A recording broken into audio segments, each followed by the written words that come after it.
आज हम लोग बात करने वाले हैं बिहार बोर्ड क्लास 10th का चैप्टर 1 का क्वेश्चन आंसर। देखिए हम लोग 4 तक क्वेश्चन बहुत अच्छा से देख लिए थे। चैप्टर 1 का जो 4 तक क्वेश्चन है वो बहुत अच्छा से देख लिया था। अगर नहीं देखे हैं तो लिंक डिस्क्रिप्शन में होगा प्लेलिस्ट का, वहां से देख सकते हैं, या इसी चैनल पर प्लेलिस्ट बना हुआ है वहां से भी देख सकते हैं। अब हम लोग चैप्टर 5 का जो क्वेश्चन है समझने की कोशिश करेंगे, उस बारीकी से समझेंगे। देखिए अगर आप अंत तक देखें ना तो इसको जितने 5 नंबर, 6 नंबर और 7 नंबर क्वेश्चन ये बहुत अच्छे से आपको याद करवा देंगे। आपको रट रट कर याद करने की जरूरत नहीं पड़ेगी कि रट कर याद कर रहे फिर भूल जा रहे, फिर रट कर याद कर रहे भूल जा रहे। एक बार अगर आप समझ गए ना इसको बारीकी से तो ये पूरा आपको याद हो जाएगा। तो देखिए हम लोग का ये 4 तक क्वेश्चन कर लेते हैं। 5वां क्वेश्चन है। 5वां क्वेश्चन क्या है कि जाति प्रथा भारत में बेरोजगारी का एक प्रमुख और प्रत्यक्ष कारण कैसे बना हुआ है। 5 नंबर हमारा यही क्वेश्चन है कि जो जाति प्रथा है वो भारत में बेरोजगारी का एक जो प्रमुख और प्रत्यक्ष कारण कैसे है कि मतलब जाति प्रथा से ही ये भारत में बेरोजगारी उत्पन्न हो रही है। आप देखिए समझिए, ये बात जब हो रही है ना, ये बात आजादी के पहले की बात है। अभी तो जाति के कारण ऐसा कुछ खास समस्या नहीं यहाँ है। अभी बहुत सारे गांवों में, बहुत सारे जगहों पर जाति के कारण लोगों को ऊंच नीच भेदभावना होती है, ऊंच नीच की भेदभावना होती है, रोजगार करना पड़ता है। लेकिन अब बहुत सारे लोग हो गए हैं जो अपने अनुसार रोजगार कर रहे हैं। जाति कोई और है, रोजगार कोई और कर रहे हैं। ये जो कि भीमराव अम्बेडकर चाहते भी थे कि लोग जाति के अनुसार अपना रोजगार ना करें, अपने रुचि के अनुसार रोजगार करें। तो इसी को बारीकी से समझना। आप समझिए इसको कि ये जाति प्रथा ही कैसे बेरोजगारी का प्रमुख कारण बना हुआ है। तो इसका आंसर ये होगा, उत्तर यहाँ पर लिख सकते हैं आप, उत्तर लिखकर उसके बाद लिख सकते हैं जाति प्रथा भारत में बेरोजगारी का एक प्रमुख और प्रत्यक्ष कारण है। अब देखिए यहाँ तक तो आपको लिखना ही पड़ेगा। जब भी आप आंसर लिखे ना एग्जाम में तो यहाँ तक क्वेश्चन तो यहाँ तक तो लिखना ही पड़ेगा। जाति प्रथा भारत में बेरोजगारी का एक प्रमुख और प्रत्यक्ष कारण है क्योंकि, अब यहां से आपका शुरू होगा, क्योंकि भारतीय समाज में श्रम विभाजन यानी कि काम का विभाजन का आधार जाति है। यानी कि काम का विभाजन का आधार क्या है? जाति है। जो व्यक्ति जिस जाति से रहता है उसको वही कार्य करना पड़ता है। यानी कि जो व्यक्ति जिस जाति से है उसको कार्य कौन सा करना पड़ेगा? वही। यानी कि उसके पिता जो, उसके दादाजी जो किए उसके पिता कर रहे हैं, उसके पिता जो किए हैं वो बच्चा भी वही कार्य करेगा अगर जाति के अनुसार देखा जाए तो। चाहे वह उस कार्य में कुशल हो या न हो, उस कार्य में उसका मन लगता हो या नहीं। यानी कि वो जो बच्चा है उस कार्य में कुशल हो, यानी कि काम करने लायक हो या न हो, उस कार्य में उसको मन लगता हो चाहे ना लगता हो, क्या करना पड़ेगा? वो वही काम करना पड़ेगा जो उसके पिता चाहते हैं।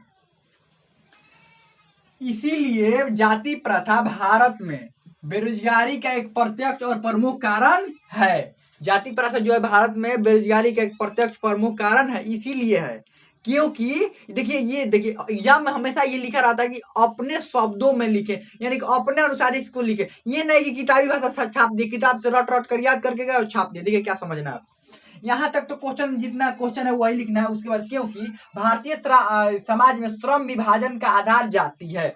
भारतीय समाज में क्या है? श्रम विभाजन का जो आधार है ना वो जाति ही है। जो व्यक्ति जिस जाति से रहता है उसको वही कार्य क्या करना पड़ता है? करना पड़ता है, चाहे उसमें कुशल हो या ना हो, चाहे उस कार्य में कुशल हो या ना हो, उस कार्य में उसका मन लगता हो या नहीं हो। इसीलिए जाति प्रथा भारत में बेरोजगारी का प्रत्यक्ष और प्रमुख कारण है। लिख तो सिंपल तो है, एकदम एकदम सिंपल है, एकदम सिंपल से तो लिखना है। आगे बढ़ते हैं। अब हम लोग 6 नंबर क्वेश्चन देखेंगे। 6 नंबर क्वेश्चन क्या है? देखिए 6 नंबर क्वेश्चन है कि लेखक आज के उद्योगों में गरीबी और उत्पीड़न से भी बड़ी समस्या किसे मानते हैं और क्यों? यानी कि आज के उद्योग में वो गरीबी और उत्पीड़न से भी बड़ी समस्या किसे मानते हैं? देखिए इसका आंसर होगा लेखक। अब उत्तर लिख कर लिखते हैं हमेशा, उत्तर लेखक आज के उद्योग में गरीबी और उत्पीड़न से भी बड़ी समस्या निर्धारित कार्य यानी कि जाति प्रथा को मानते हैं। किसको मानते हैं? जाति प्रथा। देखिए अगर आपको पहचान में आ गया ना, मान लीजिए आपको पहचान में आ गया कि क्वेश्चन पहला चैप्टर का है, किस चैप्टर का है? पहला चैप्टर का। मान लीजिए आपको याद नहीं है, ये आपको लग गया कि जाति प्रथा, तो ये जाति प्रथा के ही बारे में रहेगा। यानी कुछ अपने मन से, अगर मान लीजिए उस क्वेश्चन का आंसर याद नहीं है आपको पता चल गया कि ये क्वेश्चन किसका है? चैप्टर 1 का। तो जाति प्रथा के बारे में अगर लिख दीजिएगा ना कि जाति प्रथा समाज के लिए हानिकारक है, या जाति प्रथा के अनुसार ही लोगों का कार्य निर्धारित कर दिया जाता है, वो उसका आंसर हो जाएगा। समझ लीजिए। अब ये कहिए कि ये तो गलत बता रहे हैं। देखिए गलत हम नहीं बता रहे हैं, हम ये बता रहे हैं कि जब आपको याद नहीं है तब की बात कर रहे हैं। जब कुछ यादें नहीं है वैसे भी नंबर नहीं मिलेगा, अगर कुछ लिख दीजिएगा तो कुछ ना कुछ तो मिल ही जाएगा। तो देखिए वही उत्पीड़न से भी बड़ी समस्या निर्धारित कार्य यानी कि जाति प्रथा को मानते हैं, क्योंकि अगर किसी कार्य में मनुष्य की रुचि नहीं है तो वह टालता रहता है या वह ठीक से कार्य नहीं करता, तो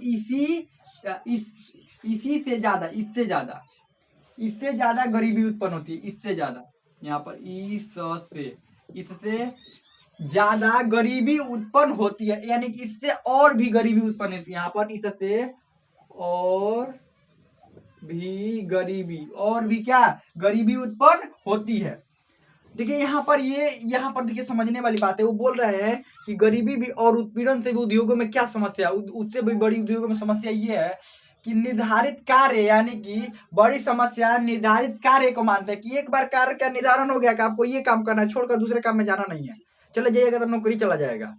इसीलिए और उसकी जाति के अनुसार वो कार्य निर्धारित रहता है, और ये निर्धारित कार्य को मानते हैं क्योंकि अगर किसी कार्य में मनुष्य की रुचि नहीं, अगर मान लीजिए वो कार्य नहीं करना चाहता है तो क्या करेगा, वो काम को टालेगा ही ना। आज करेंगे, कल करेंगे, परसों करेंगे, अगले दिन करेंगे, उसके अगले दिन, और वो कार्य नहीं करेगा तो उसको पैसा नहीं मिलेगा तो गरीबी क्या होगा, बढ़ेगा ही घटेगा, और बढ़ेगा गरीबी। तो यहाँ पर वही कह रहा है कि टालता रहता है और वह ठीक से कार्य नहीं करता, इससे और भी गरीबी उत्पन्न होती है। हमें लगता है कि इतना समझ में आ गया होगा। चलिए हम लोग अगला क्वेश्चन देखते हैं। कितने नंबर हम लोगों का क्वेश्चन है? 7 नंबर क्वेश्चन है। 7 नंबर हम लोगों का क्वेश्चन है, लेखक पाठ के किन पहलुओं में जाति प्रथा को एक हानिकारक प्रथा के रूप में दिखाया है। यानी क्या क्या बात वो बोल रहे हैं पाठ में, जिससे ये बात पता चलता है कि जाति प्रथा क्या है, हानिकारक प्रथा। तो चलिए बात करते हैं। 7 नंबर है, लेखक ने पाठ के विभिन्न पहलुओं में जाति प्रथा को एक हानिकारक प्रथा के रूप में दिखाया है। विभिन्न पहलुओं के, देखिएगा ये जो क्वेश्चन है ना, ये वाला ये VVI क्वेश्चन है, ध्यान रखिएगा। VVI क्वेश्चन है, ये वाला VVI क्वेश्चन है, और ये 6 नंबर भी क्या है, VVI क्वेश्चन है, ध्यान रखिएगा इन दोनों को। VVI क्वेश्चन का मतलब ये संभव होता है कि परीक्षा में आ ही जाएगा, कई बार ये प्रश्न पूछ चुका है, इसीलिए इस बात को ध्यान रखिएगा कि VVI ये दोनों क्वेश्चन हैं। आगे बढ़ते हैं। तो ये लेखक ने पाठ के विभिन्न पहलुओं में जाति प्रथा को एक हानिकारक प्रथा के रूप में दिखाया है, जो इस प्रकार है, और जो इस प्रकार है, मतलब इस प्रकार है। कौन कौन है ये? अस्वाभाविक श्रम विभाजन, यानी कि बिना स्वभाव के मने नहीं कर रहा है वो काम करने का, उसी में काम में है कि तुमको वही काम करना है। बढ़ती बेरोजगारी, मजदूरों का उत्पीड़न आदि। लेखक ने इन सभी बातों को ही हानिकारक प्रथा के रूप में दिखाया है। यानी कि जाति प्रथा यानी जाति के अनुसार श्रम का विभाजन, बढ़ती हुई बेरोजगारी को दिखाया है, और मजदूरों की उत्पीड़न को भी दिखाया है कि मजदूरों को किस तरह से शोषण किया जाता है, मजदूरों को सही मजदूरी नहीं दी जाती, सही वेतन, ज्यादा काम करवाया जाता है, ये सबको माना है। इस सबको इस चैप्टर में हानिकारक प्रथा के रूप में दिखाया गया है। ये दोनों VVI क्वेश्चन है, ध्यान रखिएगा, इसको भी याद करना है। ये नहीं कि VVI क्वेश्चन को सिर्फ याद करें, इसको भी क्या करना है, याद करना है। हमें लगता है कि सब बहुत अच्छा से आपको समझ में आ गया होगा। कोई भी इसमें डाउट हो, कोई भी क्वेश्चन हो तो आप कमेंट में पूछ सकते हैं। हमें लगता है कि याद हो गया होगा या समझ में आपको आ गया होगा।